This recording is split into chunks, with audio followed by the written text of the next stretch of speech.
Bom, pessoal, e aí a nossa tela inicial de todos os dias, com os assuntos que serão discutidos aqui neste vídeo, tanto os temas principais que aparecem na capa do vídeo para vocês, quanto todos os outros temas que também serão discutidos aqui neste vídeo.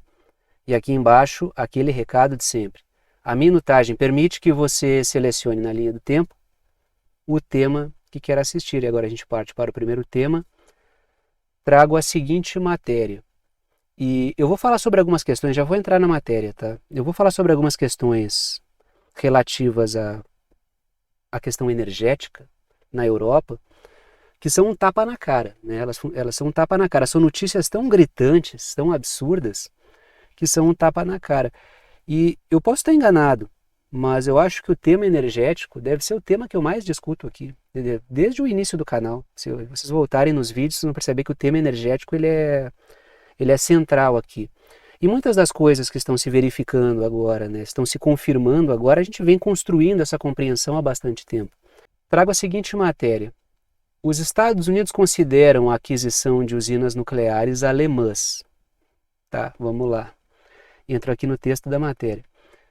2 anos atrás, a Alemanha decidiu finalmente eliminar a energia nuclear. De acordo com uma pesquisa recente, cerca de 55% dos alemães apoiam o retorno à energia nuclear. É preciso observar, né, eu parei na matéria ali, já vou retomar, tá? Mas é preciso observar essa pesquisa à luz do cenário energético europeu, tá?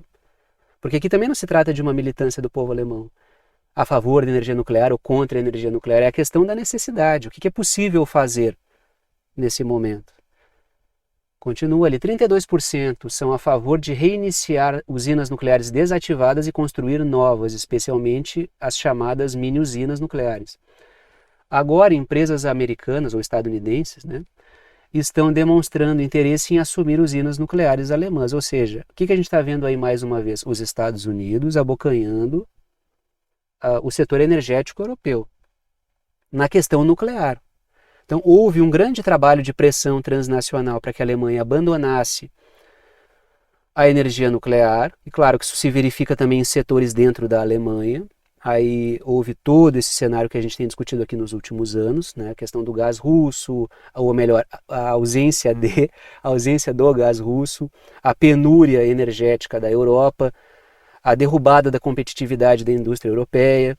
E aí, à luz de tudo isso, existe aí um novo pensamento, ou melhor, uma recuperação de pensamento, um novo olhar, ou melhor, um velho olhar sobre a energia nuclear, né? Uma retomada, né, com carinho da energia nuclear, só que agora sob a batuta dos Estados Unidos. É isso que estamos colocando aqui, porque eu vi aí uma dobradinha entre o Macron, mais uma vez, sempre ali, né, embolando com os Estados Unidos, o Macron e o Macron, presidente da França, e o Friedrich Merz, que é o primeiro-ministro alemão, conversando ali, fazendo uma dobradinha para revalorizar, pelo menos dentro da Alemanha, a questão da energia nuclear, já que na França ela é bastante usada, né?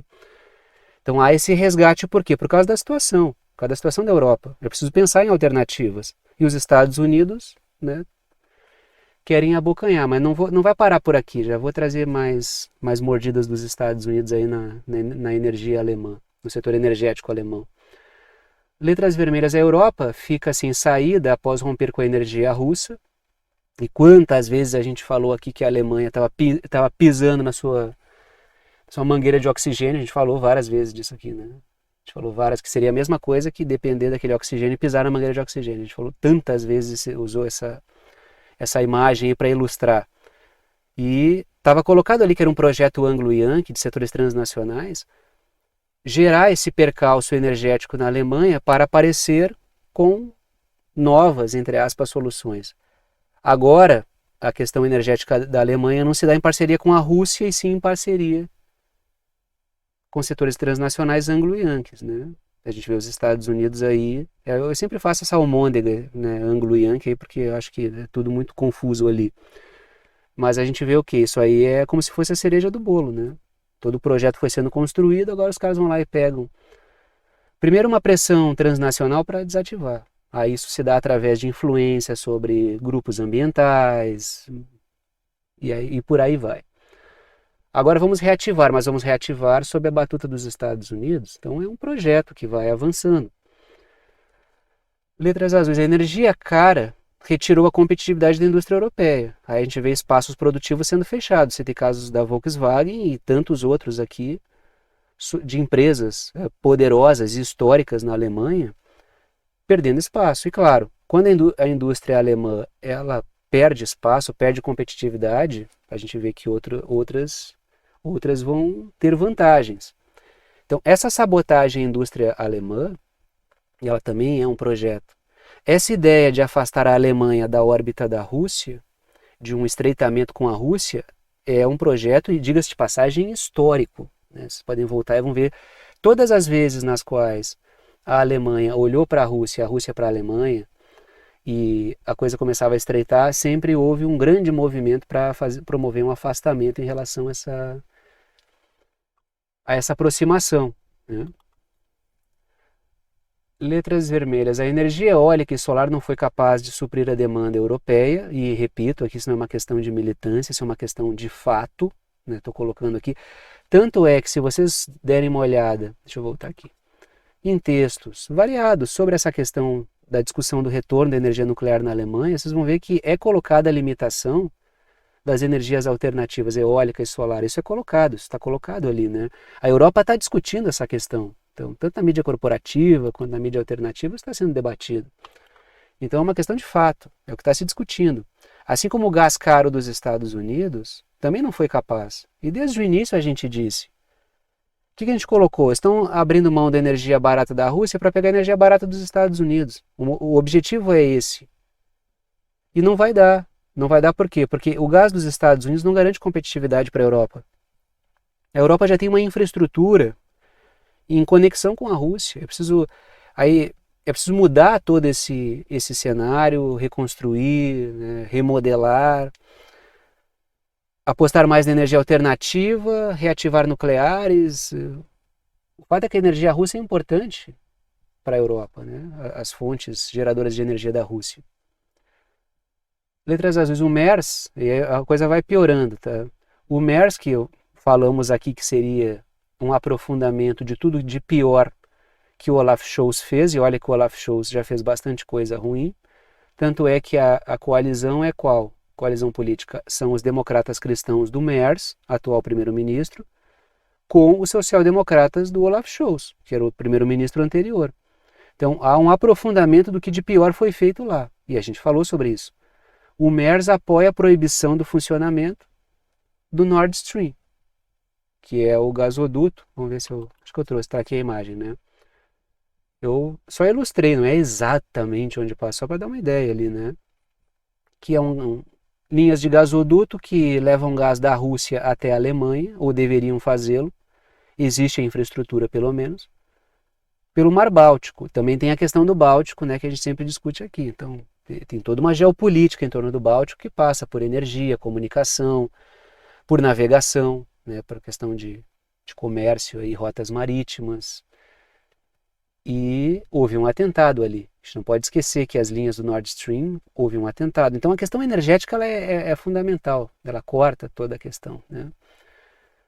E tenho a impressão de que o tema mais constante aqui é o tema energético. Posso estar enganado, porque eu falo de muita coisa aqui, né? Mas o tema energético acho que é o que mais aparece. Letras vermelhas, o Seymour Hersh, que é um jornalista estadunidense, ele apresentou a melhor tese, só repetindo o que eu já falei milhões de vezes aqui, por o atentado às linhas do Nord Stream 1 e 2. Então isso faz parte desse projeto de cortar as relações da Rússia com a Europa em termos energéticos. Que foi uma bomba plantada pelos Estados Unidos, por mergulhadores da Marinha dos Estados Unidos, e ela foi acionada por um avião norueguês. Então, tanto Estados Unidos quanto Noruega avançaram no mercado energético ali, né? Com esse corte, né, da energia russa, com essa redução da energia russa para a Europa. E o Seymour Hersh coloca, se a Alemanha não participou diretamente, ela acobertou. Só que isso é muito grave, isso não está sendo discutido como deveria. Nunca foi, na verdade. Isso deveria estar sendo discutido com muito mais, de uma maneira bem diferente, porque isso é um escândalo, né? É um escândalo que a Alemanha tenha contribuído para a sabotagem da sua própria infraestrutura energética. A Alemanha se auto-sabotou. Se a Alemanha hoje vive uma penúria industrial, a população passa por um, um perrengue aí que não precisaria passar se tivesse mantido a sua relação energética com a Rússia, isso pode ter a ver com uma autossabotagem do governo alemão. Isso é escandaloso. O próprio governo lesou o país. Lesou a população, lesou a sua economia. Então, isso deveria ser mais discutido. Mas, infelizmente, a mídia corporativa não discute aquelas... Daí passa o tempo, daqui a pouco vamos discutir daqui a uns 5 anos, quando a questão já não tem mais um potencial de gerar dano, né? É igual o caso da Ursula von der Leyen da Pfizer, né? Qual foi o ponto ali? Quando explodiu, que foi lá no auge da pandemia, se aquilo fosse discutido como deveria, geraria um impacto muito maior. Aí empurraram, quem discutia aquilo rotularam de N maneiras. Aí hoje estão discutindo, né? Então esse que é um ponto interessante. Letras A. Os empresários dos Estados Unidos querem retomar o Nord Stream. Então percebam, os Estados Unidos retomando a energia nuclear da Alemanha, os Estados Unidos, depois de terem promovido um atentado muito provavelmente, querendo retomar o Nord Stream. Então a gente a gente derruba o sistema energético da Alemanha, depois a gente recomeça só que com a gente no controle. Essa é a ideia dos Estados Unidos. E isso é um escândalo. Isso aí é um absurdo completo. Então é um tapa na cara, como eu falei, né? Bom, e por falar, letras vermelhas, e por falar em futuro sombrio, a União Europeia cogita comprar armas dos Estados Unidos para enviar à Ucrânia. Tá, mas isso não está acontecendo? Tá. Mas a coisa vai aprofundar, vai ficar pior. Por quê? Porque a Europa vive um cenário de crise econômica. E está tendo que se rearmar e tendo que armar a Ucrânia. Assumir o fronte contra a Rússia, como a gente discutiu aqui. E esse é o plano ideal para os Estados Unidos. Vocês assumem o fronte e compram armas da gente. A gente domina o sistema energético de vocês. Então percebam o buraco no qual a Europa se meteu. A Europa se meteu num buraco gigantesco. E não dá nem para dizer não tinha como saber. Porque a gente discutiu aqui, está há anos falando sobre isso. Não só a gente aqui, muitos outros trabalhos por aí, alternativos, independentes, estão falando sobre isso também. Então, essa discussão já está colocada há muito tempo, dava para saber lá no início qual era o projeto, entendeu? E o bom da internet é que está tudo aí em vídeo, tudo gravado, dava para saber que isso aí aconteceria, né? Letras azuis, a Europa fará isso se o Trump cortar o envio de armas à Ucrânia. Então, assim, esse corte do envio de armas não é questão de garantir a paz ou sabotar a Ucrânia por parte do Trump.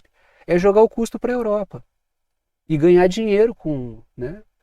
O povo europeu está lá pagando imposto, os estados da União Europeia estão lá se endividando para comprar arma dos Estados Unidos, enriquece os setores financeiros proprietários da indústria bélica dos Estados Unidos, enquanto a Europa vai se lascando cada vez mais.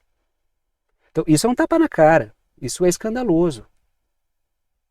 Isso aí é os Estados Unidos parasitando e drenando a energia da Europa, porque não é de agora, o governo Biden fazia isso a dar com pau. A gente falou várias vezes disso aqui, várias vezes.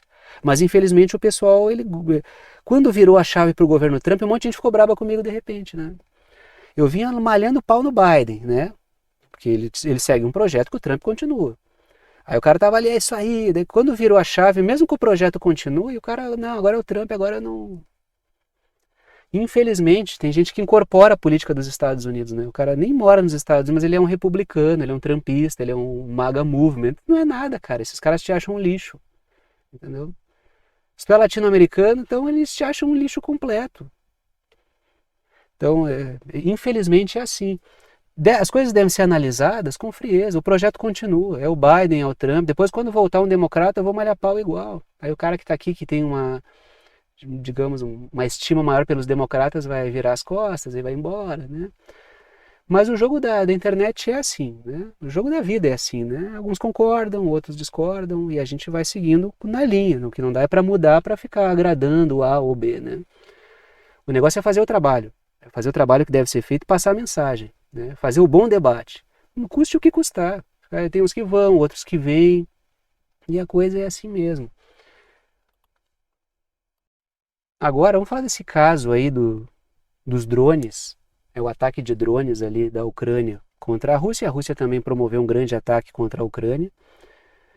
Estava assistindo o noticiário da mídia corporativa na TV, né? Vocês sabem que eu faço esse tipo de coisa, né? Também pelo próprio trabalho, né? Eu vou almoçar, vou tomar um café, eu vou jantar, eu olho o noticiário, sei que faz mal, vocês já me alertaram sobre os danos que isso promove, né? De ver coisa nojenta assim enquanto a gente está comendo. Mas eu assisto, né? Por ofício, né? E às vezes faço por vocês. Vocês até agradecem. Ah, obrigado, pessoal. Eu não assisto, mas tu está assistindo por mim. Para saber como é que a mídia está deformando as cabeças, né? E a mídia, pelo menos até onde eu vi, fala muito sobre o ataque da Rússia e nada sobre o ataque da Ucrânia. Para passar qual mensagem? Bom, a Rússia não quer o fim da guerra. A Rússia mantém um comportamento beligerante. E não falam nada do ataque da Ucrânia. Aquele padrão que a gente já conhece.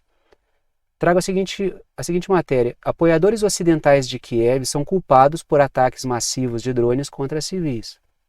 Disse aí o Sergei Lavrov, está na foto, que é o Relações Exteriores da Rússia. Entro aqui no texto da matéria.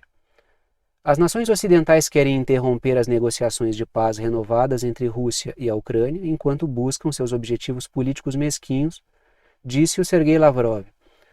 O ministro das Relações Exteriores se referia a uma série de ataques de drones em larga escala lançados por Kiev esta semana. Então, houve ataque da Ucrânia contra a Rússia, houve ataque da Rússia contra a Ucrânia, e eu estou falando aqui dos dois, no caso, né? A mídia corporativa tem pautado, não vi ela falar do ataque ucraniano, inclusive buscando o Putin como alvo, não vi a mídia falar sobre isso, muito menos de que ali há uma costura da OTAN, que normalmente há, e mesmo que a Ucrânia não seja membro da OTAN, a OTAN atua nessa guerra diretamente, diga-se de passagem, e não falou sobre isso, né? Falou só sobre a Rússia. A Rússia promoveu um ataque terrível, né? Disparou drones por pura perversidade, aquele barateamento, né, da discussão que a gente já conhece. Letras vermelhas. A Rússia disse que os ataques com drones da Ucrânia tiveram como alvo o helicóptero do Putin, então até colocaram o termo epicentro, né? Quando se referiram a isso, que essa viagem do Putin a Kursk, que eu discuti com vocês aqui, que teve todo um simbolismo, porque se falou ali da criação de zonas de segurança por causa de atividades terroristas e ataques da Ucrânia. Essa visita do Putin aí estava no epicentro desses ataques, né? Então, o helicóptero do Putin foi visado nesses ataques. Então tem esse elemento que eu não vi a mídia falando sobre isso. Aí ela conseguia colocar o ataque da Rússia como um raio em céu azul, né? A Rússia simplesmente atacou porque acordou de manhã e ficou a fim de atacar, e é perversa mesmo, e o Putin é mau, e toda aquela coisa. Letras azuis. O ataque ocorreu quando Putin estava visitando Kursk. Falei sobre essa visita, falei sobre o simbolismo das coisas que foram ditas durante essa visita aí também. Mas é lógico que se o Putin vai a Kursk, até não coloquei a região aqui agora no mapa, peço desculpas, deveria ter colocado. Mas eu sempre trouxe, quem acompanha o canal já deve ter memorizado ali onde fica Kursk, né? Mas é óbvio que a visita dele ali seria alvo de ataque mesmo. Letras vermelhas. A Rússia e a Ucrânia promoveram grandes ataques com drones e mísseis nos últimos dias. Então houve dos dois lados, tá? Eu não vou trazer aqui, né, só um lado, trazer os dois. Houve ataque de lado a lado. E letras azuis, a mídia destacou apenas o ataque russo. Aí veio, né, e fez isso justamente para mostrar, viu, a Rússia não quer a paz. Logo depois de uma troca de prisioneiros, de lado a lado, uma grande quantidade de prisioneiros, acho que a gente discutiu aqui que isso foi acertado naquelas negociações que aconteceram diretas entre Rússia e Ucrânia, que haveria essa troca de prisioneiros, ela aconteceu realmente. Aí a mídia veio com a história. Bom, logo depois da troca de prisioneiros, a Rússia ataca a Ucrânia porque não quer a paz. Depois de uma conversa direta entre os dois lados, a Rússia faz uma coisa dessa naquela linha que a gente já conhece bem da mídia corporativa, que é a visão da OTAN, né? Até porque a mídia corporativa, ela é o veículo de comunicação das ideias ali, né, das ideias da OTAN. Assim como aqui a minha proposta é ser o oposto disso, é uma visão anti-OTAN, né? E é a proposta do canal. Quando eu desviar disso, o canal acabou. porque é a minha proposta, é a função do canal. O canal existe para isso. Quando eu fugir disso, vocês avisem, ó, Thiago, a tua visão tá para a OTAN. Daí eu já vou, né, eu até paro o canal, porque quando eu mudar isso aí, o canal acabou. Agora vamos falar do segundo tema em destaque aqui no vídeo de hoje. Trago a seguinte matéria, né, que é essa questão da China e dos Estados Unidos. O sistema de defesa antimísseis Golden Dome, que é o domo dourado, a cúpula dourada aí, que foi propagandeada pelo Trump, e um especialista explica os desafios técnicos envolvidos. E tem muitos desafios. A gente falou aqui sobre isso quando... Eu já falei acho que 2 vezes sobre essa questão. Falei sobre a apresentação da ideia, falei sobre uma resposta que a China deu a respeito dessa proposta. Mas quando eu falei da proposta em si, eu coloquei aqui que tinha muito desafio. E pensem, isso tem que ser construído por um complexo nos Estados Unidos, né, por um ecossistema nos Estados Unidos profundamente disfuncional, que é baseado em contratos superfaturados, corrupção altíssima, ausência de um ecossistema produtivo potente. Isso é uma observação que a China sempre faz, então tem muito desafio aí no meio, tá? E só para dizer uma coisa, o The Conversation não é nenhum portal anti-OTAN, é muito pelo contrário, tá? Que é a fonte desse texto aqui. Entro aqui no corpo do texto. O recente anúncio do governo Trump de um escudo de defesa antimísseis estratégico Golden Dome para proteger os Estados Unidos é o projeto mais ambicioso desde a iniciativa de defesa estratégica do presidente Ronald Reagan, na década de 1980. Até eu vi alguns comentários relembrando aí essa questão do Ronald Reagan aí, né? Alguns de vocês comentaram sobre essa questão da Guerra nas Estrelas. Esse programa aí, mais conhecido pelo apelido um tanto irônico de Guerra nas Estrelas, fazendo menção ali ao caso do Ronald Reagan, ele desencadeou um debate acalorado sobre a sua viabilidade técnica. O que está se colocando, o que esse texto coloca é, naquela época não dava para fazer muita coisa que hoje dá. A pergunta que está colocada ali é, hoje dá? O tempo passou, mas hoje é possível isso que o Trump está apresentando aí? E vários pontos do artigo levam a crer que não, embora deixem a questão da dúvida, até porque só o tempo vai responder a isso aí. Letras vermelhas. A China já criticou o projeto, e aqui eu estou relembrando algo que eu já disse, já criticou o projeto por promover um ambiente de guerra no espaço sideral. Não só a China faz essa crítica, como a Rússia também tem feito, que é esse tensionamento do espaço sideral. Isso está sendo apresentado desse modo. Quando a mídia falou sobre isso, a mídia corporativa, ela, já falei várias vezes, ela deu um tom leve ali, até com cenas do próprio filme Guerra nas Estrelas, né, do Star Wars, ali para dar um tom leve, cinematográfico, a um projeto extremamente perigoso dos Estados Unidos. Fosse Rússia e China fazendo isso, a visão não seria essa, seria completamente oposta, com, né, a China e a Rússia estão colocando o mundo em risco, né? Tanto é que não, acho que nas imagens que a mídia botou não mostraram nem o Darth Vader, que foi para não pesar o clima, né? Se fosse Rússia e China, talvez colocassem, né? Letras azuis. Os Estados Unidos buscam criar defesas contra mísseis hipersônicos. Falamos várias vezes a respeito do fato de essa ser uma questão que incomoda os Estados Unidos. Já teve até, não vou nem dizer artigo, tem todo um documento enorme no Atlantic Council, que é um centro de estudos da OTAN, que pauta essa questão de quanto os Estados Unidos estão vulneráveis a várias armas que Rússia e China possuem.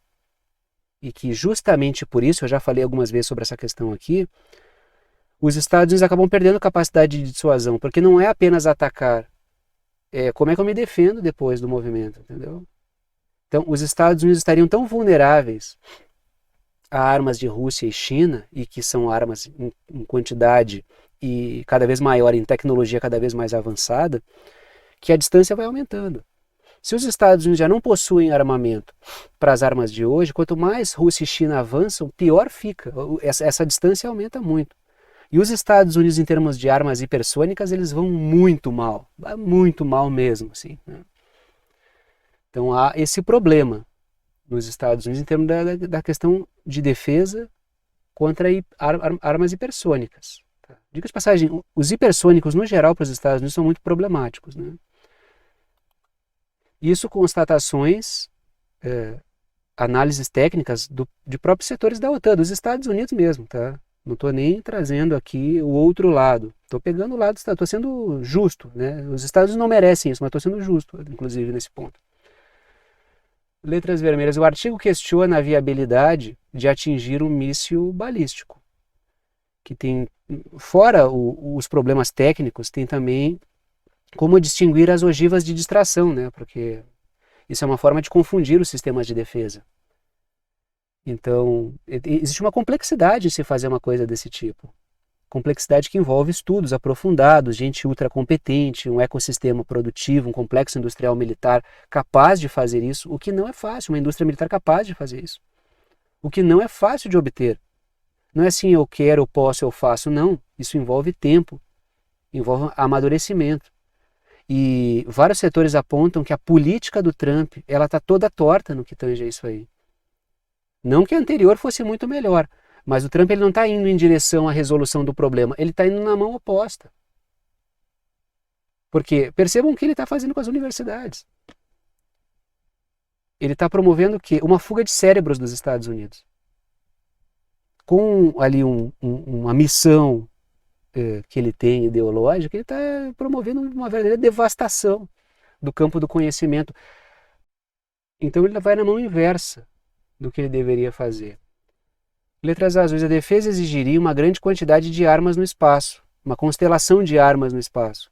Por isso que Rússia e China tocam na seguinte questão. Bom, isso... A China falou claramente sobre isso, sobre a questão do domo de ouro, né, esse domo dourado aí do Trump. A Rússia, eu confesso que eu não vi falando sobre essa questão aí do domo dourado. Eu vi a China se pronunciando sobre isso. Mas eu já vi a Rússia falando outras vezes sobre essa militarização do espaço, que a Rússia via isso com muita preocupação, assim como a China também vê. Então é lógico, né? Temos aí realmente uma militarização do espaço, né? A coisa vai ganhando proporções cada vez mais preocupantes.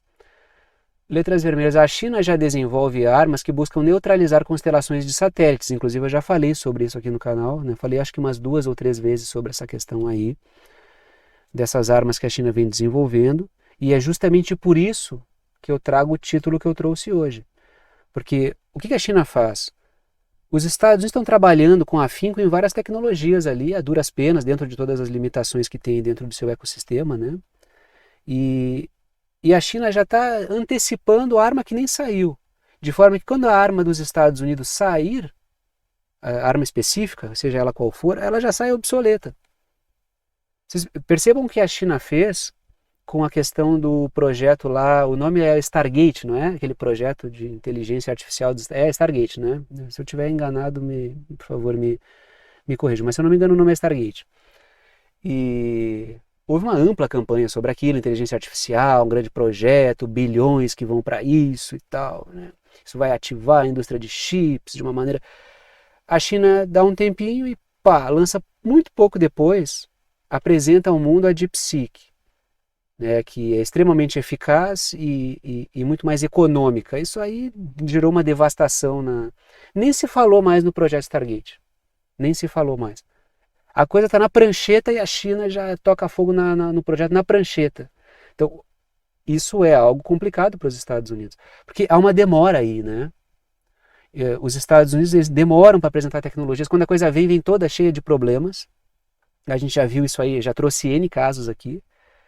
E a China já está antecipando, inclusive, ferramentas que já fazem com que as dos Estados Unidos já surjam obsoletas. Outra coisa, letras azuis. A China desenvolve materiais furtivos para impedir a detecção. Então, quando os Estados Unidos dão um passo, a China dá 3. Isso vai dificultando, até porque a China ela vem acelerando essa velocidade de desenvolvimento, porque ela vem removendo obstáculos. Ela está trabalhando em como remover obstáculos. Até a matéria que eu vou discutir no próximo tema com vocês tem a ver com isso. A China está tirando um grande obstáculo, que é a corrupção. A corrupção deve ser abordada no seu aspecto moral, com certeza. Acho que deve ser abordada pela questão moral também. Mas deve-se discutir a questão técnica. de como a corrupção ela atrapalha o desenvolvimento do país. É dinheiro mal alocado. É dinheiro que não chega, é dinheiro que vai demais ou que deveria ir para uma parte e acaba se perdendo ali. Então isso atrapalha. A China está buscando reduzir isso. Ela identifica, claro, todos os países têm um nível de corrupção. A questão é combater isso ou não. Então a China ela vem com uma política super dura contra a corrupção em setores estratégicos. Coisa que os Estados Unidos precisam fazer. Porque se vocês pesquisarem até em documentos documentos públicos nos Estados Unidos, vocês vão ver a quantidade enorme de preocupação que existe com esses contratos superfaturados aí, né? E por falar né, relações público-privadas extremamente estranhas, né? Eu vou aproveitar e vou falar desse caso do Elon Musk, né? Porque, por falar em problemas dos Estados Unidos, o Musk, ele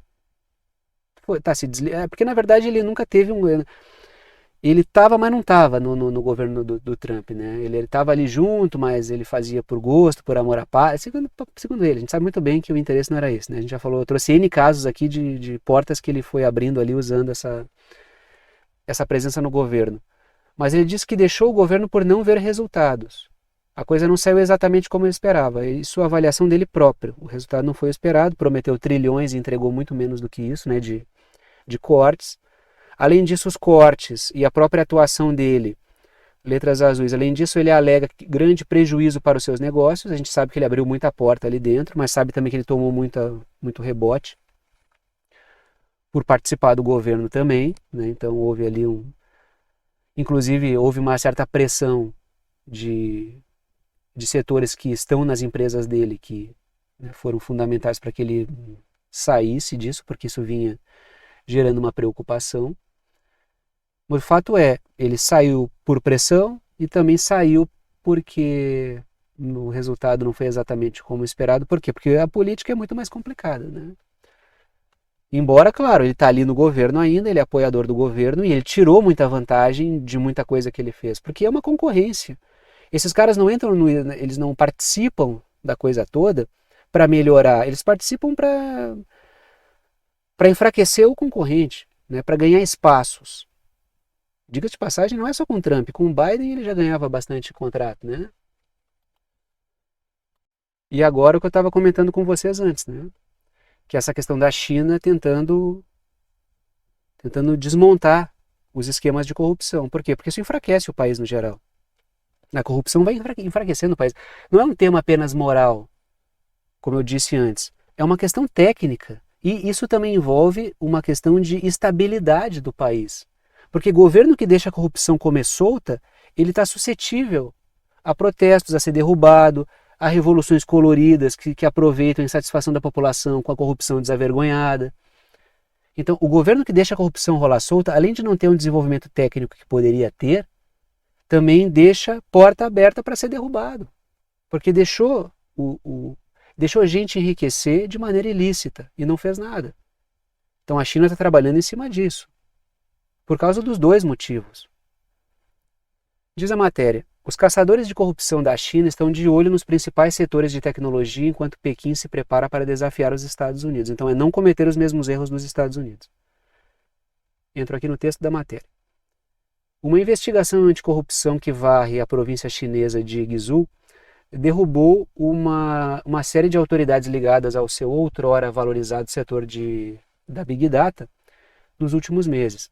A província montanhosa do Sudoeste era uma das regiões mais subdesenvolvidas do país e apostou fortemente no setor para transformar a sua sorte, tornando-se uma vitrine para as ambições digitais da China. Então é assim, ó, é combater a corrupção no setor tecnológico. Para quê? Para fazer o setor tecnológico avançar. Onde há corrupção, a coisa pode avançar? Pode, mas ela não avança tudo que ela poderia avançar. Por isso que os estados devem tomar cuidado com a forma como deixam a coisa acontecer. Isso quer dizer que a China não tem a corrupção? Não, quer dizer que ela está tentando combater a corrupção. É justamente esse o ponto. Letras vermelhas. O combate à corrupção inibe a má alocação de dinheiro que freia o desenvolvimento. Então tem esse aspecto fundamental que deve ser discutido. Aqui no Brasil a gente bate muito na tecla do aspecto moral, o que também é correto, né? A questão de correção, de honestidade, de respeito à coisa pública. Isso é importante. A população valoriza essas coisas. E pode ser que a própria população também não faça na própria vida, muitas vezes, cobre do outro aquilo que não faz. Mas o fato é que as pessoas valorizam isso.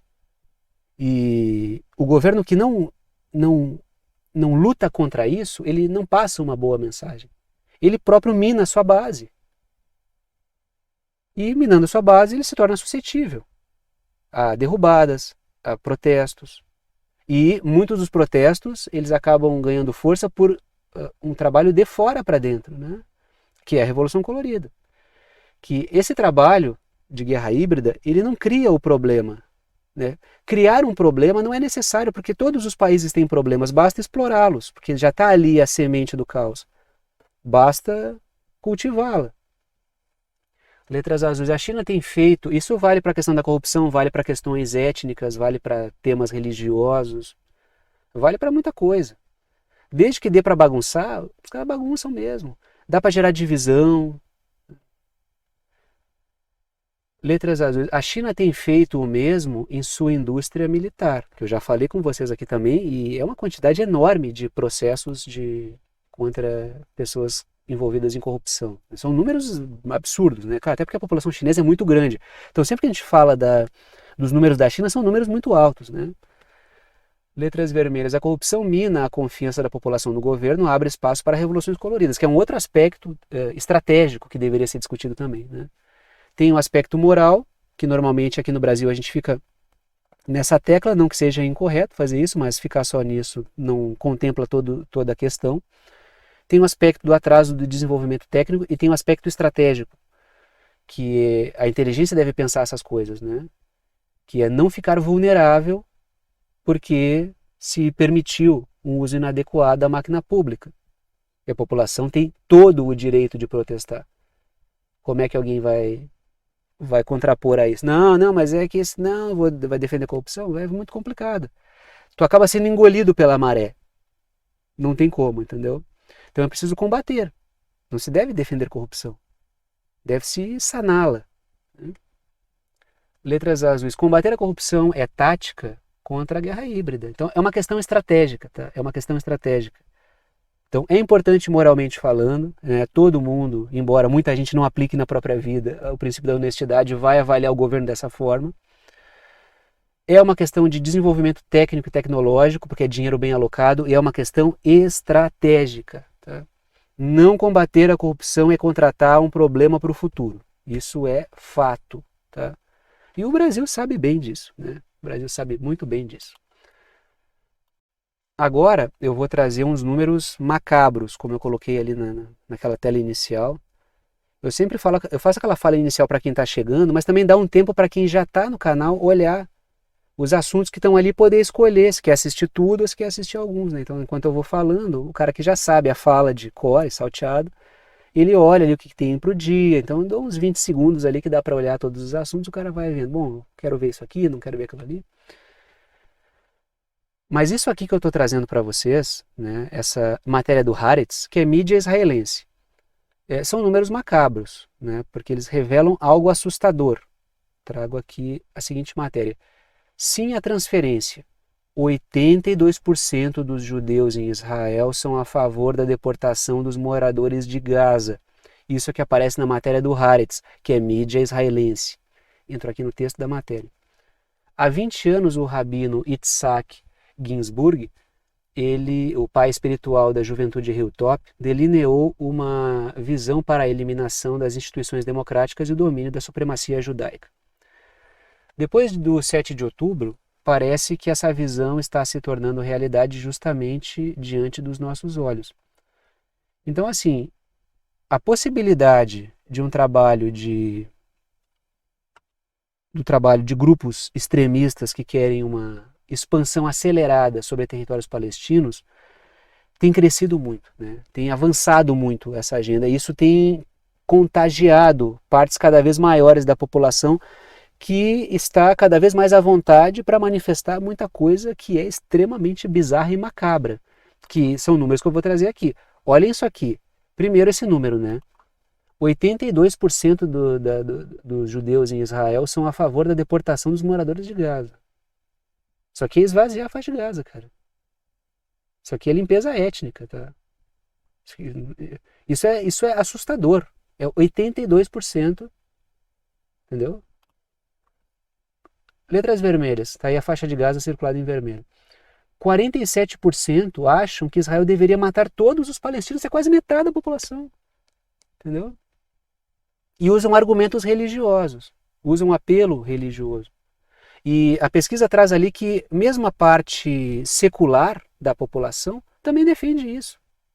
Uma parte considerável da população secular, e muitas vezes a parte da população que tem um comportamento secular diante de vários assuntos, eles adotam em certos temas pressupostos religiosos. Então isso aqui é algo macabro, são números macabros, assustadores, diga-se de passagem. Vocês devem concordar comigo, acredito eu, porque isso aqui é assustador. Não é apenas um governo fazendo coisas na contramão daquilo que a população quer. Não, é com respaldo da população de Israel. Letras azuis. 53% apoiam bloquear a entrada de ajuda humanitária em Gaza. 53% apoiam bloquear a entrada de ajuda humanitária. Então, assim, quando a mídia fala, é só o governo Netanyahu, não. Não é. Eu já falei várias vezes aqui que não é só o Netanyahu o problema. Está muito longe disso. Inclusive, mesmo a oposição em Israel, uma parte considerável apoia todas essas barbaridades que estão sendo feitas aí. Letras vermelhas. Netanyahu continua com o massacre porque isso lhe garante capital político. Não só na base institucional, como na população também. Muitas das coisas que o Netanyahu faz, as pessoas elogiam. Aquelas coisas que às vezes a mídia coloca como se estivesse fazendo boa parte da população detestá-lo, não está. Está fazendo boa parte da população aguentá-lo por causa disso. Porque uma parte grande da população não suporta Netanyahu. Por vários motivos. Por vários motivos. Mas dentre esses motivos não está o fato de ele estar matando palestino. Tá? É isso que é pior. Porque ele tem N casos de corrupção, ele é um político ultrafisiológico. E ele é um político assim, ó. Ele é corrupto, fisiológico, mas ele é habilidoso, muito habilidoso. Ele sabe lidar com o negócio político em Israel. Então ele sabe fazer o jogo. E a população, setores políticos não aguentam ele, vários. Mas não é porque ele está fazendo o que ele está fazendo com os palestinos, tá? Letras azuis. Os protestos em Israel pautam a libertação dos prisioneiros. Quando a população de Israel diz que não deve aprofundar os ataques a Israel, a faixa de Gaza, a população está preocupada com os prisioneiros israelenses que estão lá. Porque se eles não tivessem, entendeu? É isso que essa pesquisa apresenta. Por isso que eu fiz questão de pegar a mídia israelense falando sobre isso. Tá? Tô trazendo, isso aqui é mídia israelense, baseado numa pesquisa que eles estão apresentando. Só para deixar claro aqui, né? Porque a gente que vai discutir certos temas, a gente tem que se cercar de muitos cuidados, né, para fazer a coisa de um modo que a gente possa manter o trabalho na rede. Porque se a gente deixar uma ponta solta, os caras vêm e dão na cabeça. Eu tomei tanto na cabeça na rede até aprender a fazer a coisa do jeito certo. Né? Com os cuidados, saber por onde ir para dizer aquilo que se quer de maneira segura, para que amanhã eu possa continuar fazendo trabalho para você, entendeu? Então, às vezes você diz, professor, por que não coloca desse jeito aqui? Não, por que não fala desse jeito? Porque eu estou aqui na rede há algum tempo já, né? Estou aqui há 5 anos na rede já. Então, eu já tive momentos muito difíceis na rede. Quem acompanha o meu trabalho há um tempo sabe que tinha época que eu não podia nem botar título, que eu já perdia monetização. Então, eu fui aprendendo por onde ir. Usar a mídia corporativa, usar contradições da própria mídia corporativa, né? E vou falando tudo o que deve ser dito, mas garantindo que amanhã a gente possa continuar discutindo essas coisas, porque o sistema é muito maior que a gente, né? A gente tem que saber por onde ir. Então a gente tem que ir construindo um trabalho.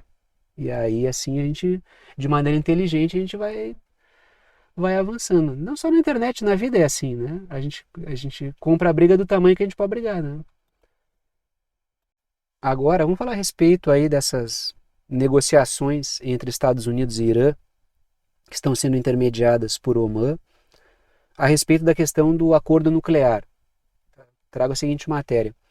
Essas negociações avançam, dão um passo para frente e 3 para trás.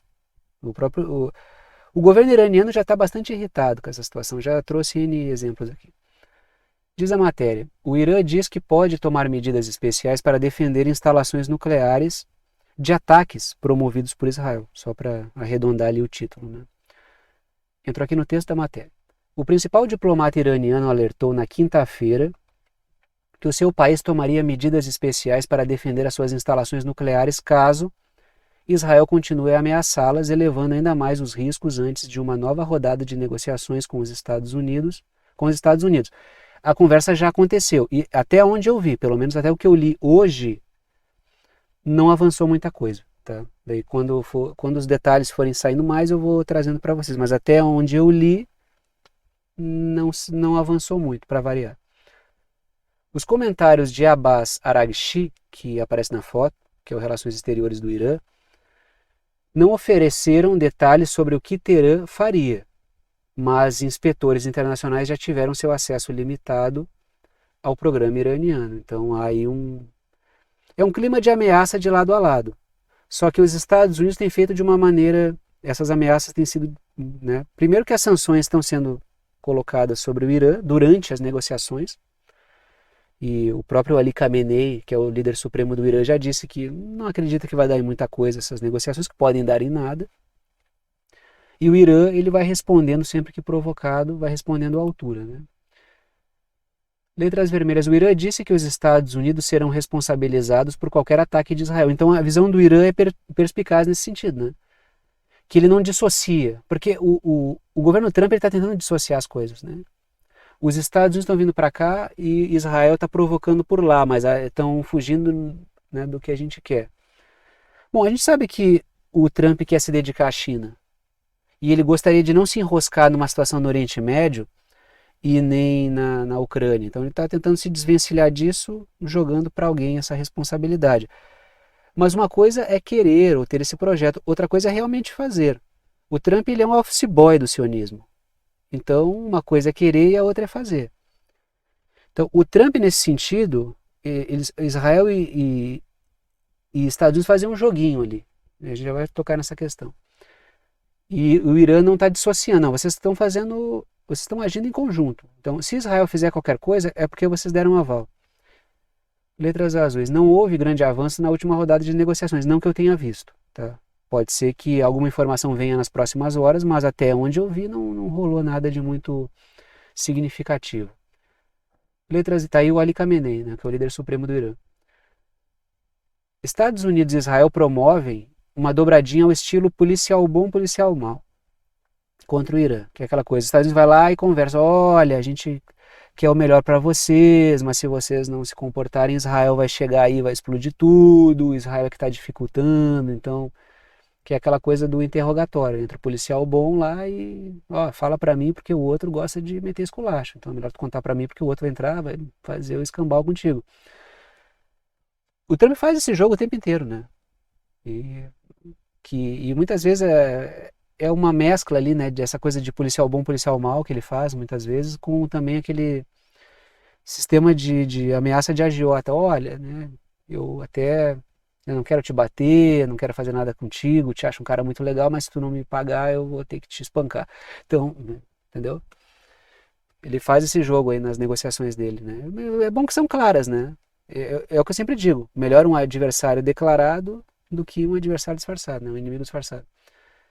Letras azuis. O Irã afirma que não vai abandonar o seu programa nuclear. E está corretíssimo nesse sentido, né? É um absurdo pedir que o Irã abandone o seu programa nuclear de enriquecimento de urânio, né? Agora, vamos falar sobre esse caso do Equador aqui, porque eu sempre falo do Equador e do Noboa, né? E algumas matérias saíram na mídia corporativa apresentando ali quem é o cara que está fazendo a ponte do Daniel Noboa, que é o presidente do Equador, que inclusive nasceu nos Estados Unidos, nasceu em Miami, com o governo Trump.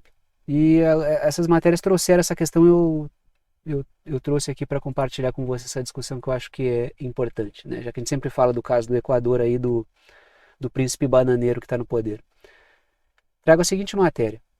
O Robert Kennedy Jr., ele ficou feliz em comparecer à posse do seu amigo Daniel Noboa no Equador. Entro aqui no texto da matéria. O secretário de Saúde dos Estados Unidos, o Robert Kennedy Jr., ele disse na sexta-feira que estava feliz por estar no Equador para comparecer à posse do seu amigo Daniel Noboa, que governará até 2029. É o candidato dos Estados Unidos, né? E estou muito grato, literalmente, nasceu nos Estados Unidos, né? Estou muito grato e feliz por retornar ao Equador para participar da cerimônia de posse do meu amigo, o presidente Daniel Noboa, disse o enviado do presidente dos Estados Unidos, Donald Trump, no aeroporto de Quito, no Equador. Letras vermelhas. O pai do Daniel Noboa, que é o Álvaro Noboa, que aparece na foto para vocês, ele já mantém contato com o Robert Kennedy Jr. desde 1994. Então já o Robert Kennedy Jr. ele tem um contato com a família Noboa. E aí, lógico, né? Tanto é que os filhos até as matérias trazem isso, que os filhos do Robert Kennedy Jr. têm contato com os filhos do Álvaro Noboa, que no caso, né? Dentre eles está o Daniel Noboa. Letras azuis. A família do Noboa é do ramo da banana, como eu já trouxe aqui, né? Os magnatas aí da banana.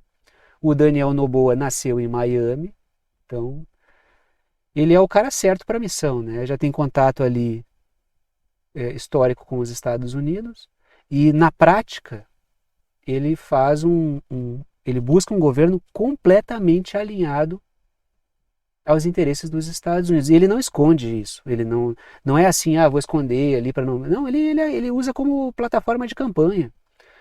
Tanto é que a gente viu o fundador lá da Blackwater, que é aquele grupo de mercenários lá, né, da antiga Blackwater, eu acho que nem usa mais esse nome, né?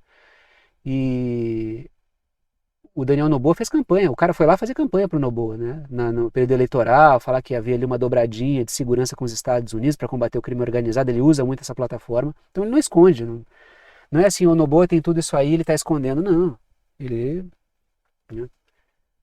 está apresentando aí como plataforma, como campanha, né?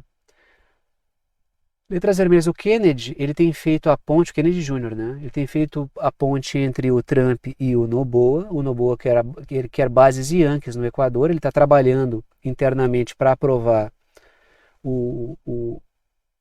a instalação de bases militares estrangeiras no Equador, isso é a plataforma dele, que ele usa, é importante para segurança, para defesa e tal. Usa muito a questão do crime organizado como plataforma de campanha. Durante a campanha e não desce do palanque nunca, né? Como o governante fica usando essa questão também. Letras azuis. Os Estados Unidos já conseguiram posição estratégica em Galápagos. Aí eu só recordando, né, o que eu já falei para vocês aqui. Inclusive falei na semana passada, faz pouco tempo que eu falei sobre essa questão aqui de novo, porque eu já trouxe outras vezes essa presença militar dos Estados Unidos ali em Galápagos, que é Equador, e tem uma posição estratégica, né? Agora, eu vou falar sobre essa questão aqui, que alguns de vocês me perguntaram ao longo do final de semana. Eu não faço vídeo, né, sábado e domingo, mas não tem vídeos no sábado e no domingo, mas eu fico olhando o que vocês comentam, respondo quando vocês perguntam ali. Às vezes demora um pouco para responder, que eu escolho um horário do dia e respondo ali para vocês, né? Normalmente é de noite que eu respondo ali vocês. Então, se vocês perguntarem de dia, normalmente eu não respondo, tá? Mas se vocês me perguntaram, vocês vão ver que no outro dia vai estar lá, ou de noite vai estar lá a resposta que eu dou para vocês. E o que eu respondo agora é o que eu respondi para vocês quando me perguntaram sobre isso, que é, eu não vi nenhuma fonte confiável falando sobre esse episódio. Quase nenhuma matéria falando sobre isso, tá? O que eu vi em várias fontes é que isso aí não aconteceu e que foi uma campanha de desinformação, uma campanha de mentiras que contaram sobre isso, inventando ali um fato que não ocorreu. Inclusive com imagens como essa aqui que não são nem de agora, né? São uns 4, 5 anos atrás, se não me engano, essas imagens aqui.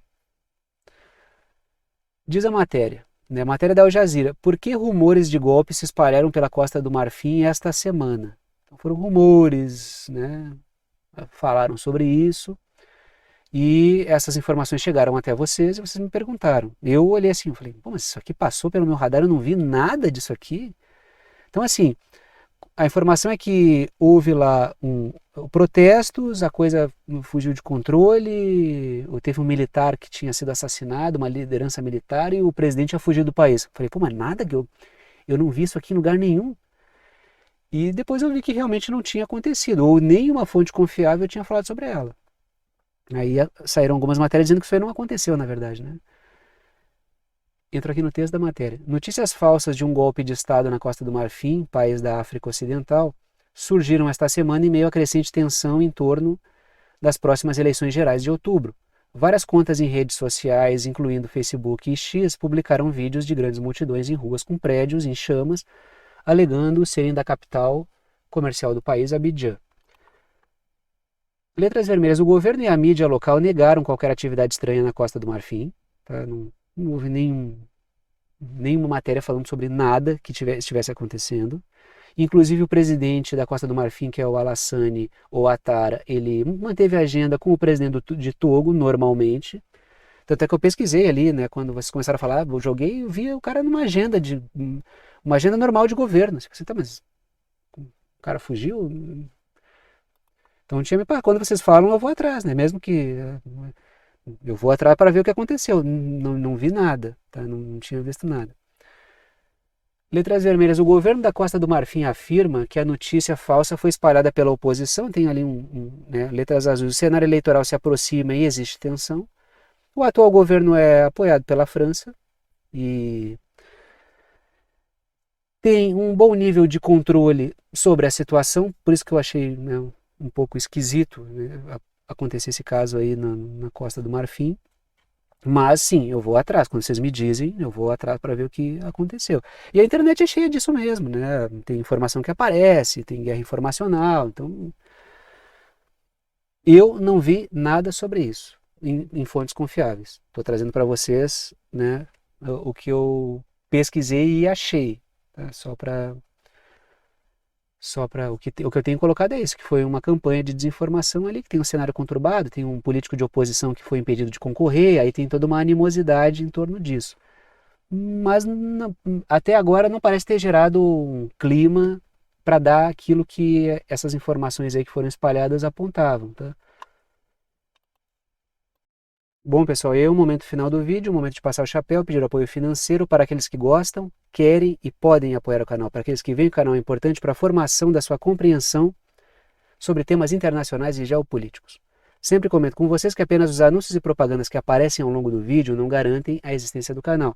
Se eu fosse depender apenas da receita das propagandas, ficaria difícil manter esse trabalho com o nível de dedicação que ele exige, de forma que o que mantém efetivamente esse trabalho funcionando, com esse nível de dedicação, é o apoio financeiro dado por alguns de vocês, a quem eu sou imensamente grato pela confiança no trabalho. Aí estão as 3 formas de apoio, não estão em ordem de importância, todas as 3 são bem-vindas.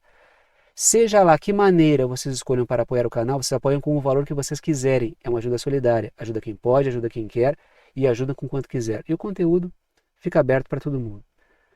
Primeira forma de apoio é por boleto bancário ou cartão de crédito pela plataforma Apoia-se, que é uma plataforma de apoio virtual. Está aí o link, o site, o endereço do Apoia-se. Segunda forma de apoio é pelo Pix, está aí a chave Pix, que é uma chave de e-mail. Tem gente que usa o número do celular, o número do CPF, o número do CNPJ como chave Pix. Eu uso um e-mail. Se vocês escreverem, digitarem lá na chave Pix, pixverdadeconcreta@gmail.com, vai aparecer Thiago e Kátia, que é a minha conta com a minha esposa. Aí vocês podem fazer a doação com o valor que vocês quiserem. Terceira forma de apoio é pelo botão Seja Membro, o botão fica embaixo do vídeo, ajuda direto pelo YouTube, tem várias faixas de valor. Vocês escolhem aquela que estiver dentro da faixa que vocês quiserem apoiar. E repito, as 3 formas são bem-vindas. Repito também, agradeço aos que apoiam pela confiança no trabalho. Vou parando por aqui e tchau para vocês.